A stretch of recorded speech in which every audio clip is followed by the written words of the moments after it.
इस वक्त की बड़ी खबर, बीजेपी ने 2024 की तैयारी शुरू कर दी है। बीजेपी अध्यक्ष जेपी नड्डा दिसंबर के पहले हफ्ते से देश के सभी राज्यों के दौरे की शुरुआत करेंगे। योजना के तहत जेपी नड्डा 120 दिनों में सभी राज्यों का दौरा पूरा करेंगे। इतना ही नहीं, बीजेपी को जिन राज्यों में 2019 के चुनाव में हार मिली थी उनकी भी समीक्षा की जाएगी। तो ये बड़ी खबर इस वक्त की। सीधे रुख कर लेते हैं हमारे सहयोगी विक्रांत यादव की तरफ, फोनलाइन पर हमारे साथ मौजूद है। विक्रांत, क्या है बीजेपी का ये पूरा प्लान 2024?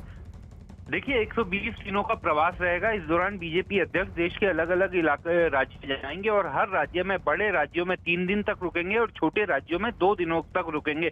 तो हर राज्य में न केवल विधानसभा चुनाव को लेकर के संगठनात्मक विस्तार पर चर्चा होगी, राज्यों के विधानसभा पर चुनाव होगी, बल्कि 2019 के चुनाव में जिन सीटों पर बीजेपी को हार मिली थी उन सीटों पर समीक्षा बैठक की जाएगी कि 2024 के मद्देनजर किस तरह से उन सीटों पर जीत हासिल की जा सकती है। तो ये कहा जा सकता है कि बीजेपी में चुनावी प्रक्रिया जो लगातार चलती रहती है, एक चुनाव जीतने के बाद वो अगले की तैयारी शुरू कर देते हैं, इसको उसी नजर से देखा जा रही है। और 2024 के चुनाव के लिए अभी से बीजेपी ने अपनी तैयारी शुरू कर दी है और इस पूरी यात्रा का बड़ा उद्देश्य ये है कि जिन राज्यों में बीजेपी की सांगठनिक ताकत जो है वो उतनी मजबूत नहीं है, वहां पर ज्यादा उसे बढ़ाने की कोशिश की जाएगी।